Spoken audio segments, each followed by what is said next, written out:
नमस्कार। आइए एक ऐसे वीर क्रांतिकारी की यात्रा को जानें जिन्होंने अपनी नन्ही सी उम्र में देश की आज़ादी के लिए अपने प्राणों की आहुति दे दी। भगत सिंह। 1907 की बात है। पंजाब के एक छोटे से गांव बंगा में 28 सितंबर को एक बच्चे का जन्म हुआ। नाम रखा गया भगत सिंह। उनके पिता किशन सिंह और चाचा अजीत सिंह दोनों ही आज़ादी की लड़ाई में शामिल थे।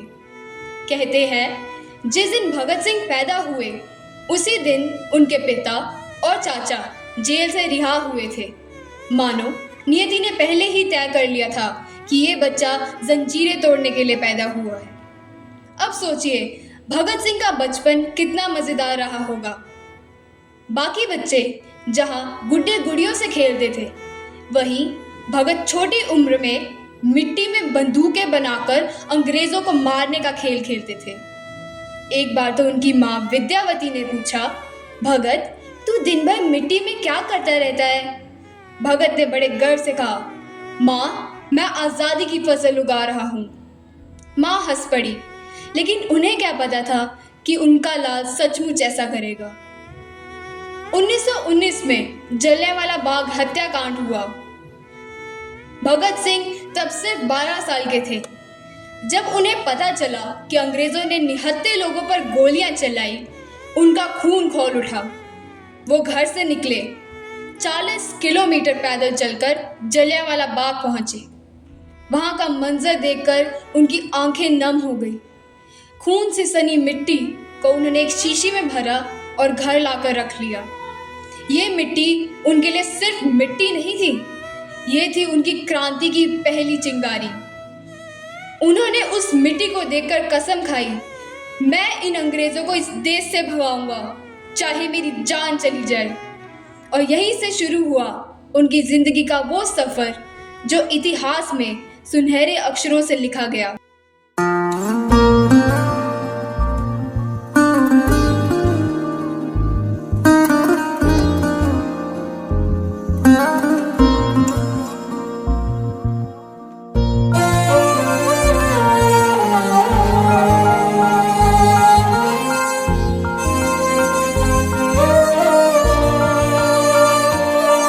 ओ देश मेरे तेरी शान पे सदके, कोई धन है क्या तेरी धूल से बढ़ के?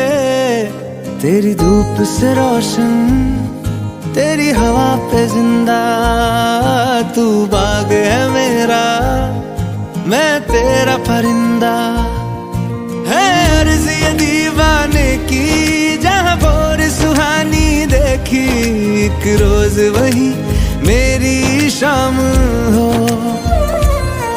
कभी याद करे जो जमाना, माटी पे मर मिट जाना, जिक्र में शामिल मेरा नाम हो। ओ देश मेरे तेरी शान पे सदके, कोई धन है क्या तेरी धूल से बढ़ के?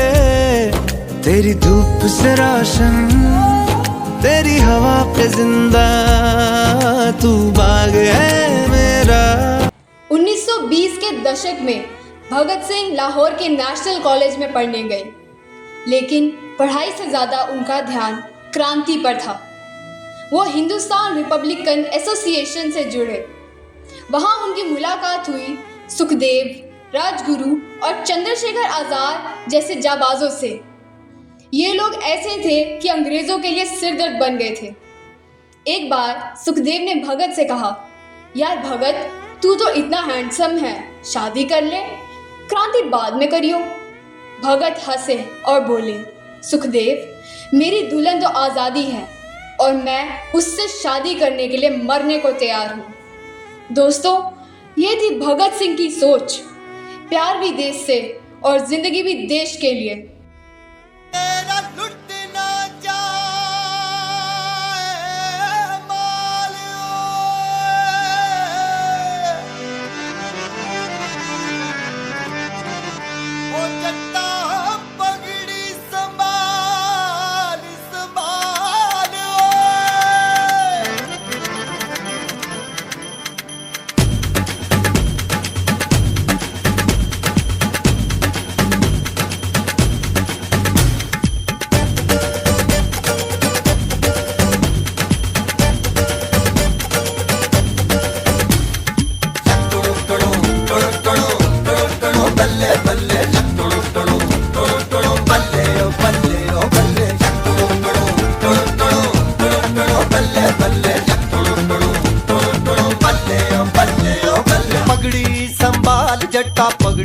संभाल गोए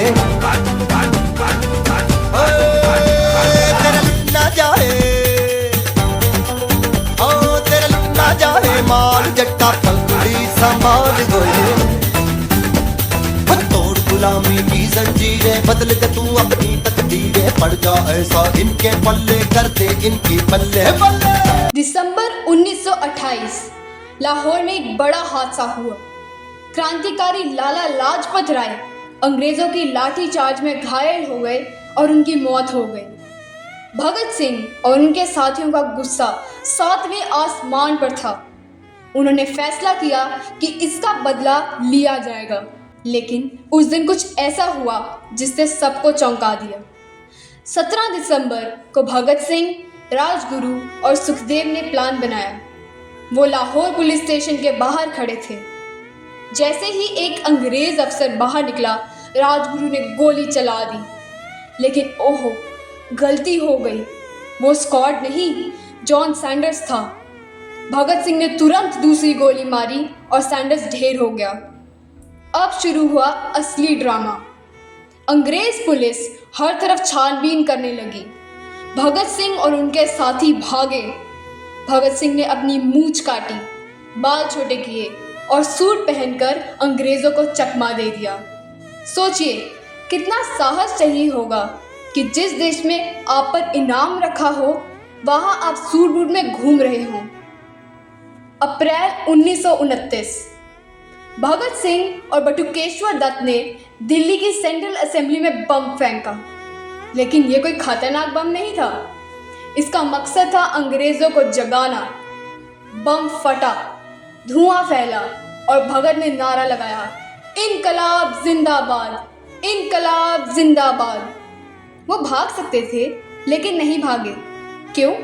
क्योंकि वो चाहते थे कि उनकी आवाज़ दुनिया सुने। जज ने भगत सिंह से पूछा, तुमने बम क्यों फेंका?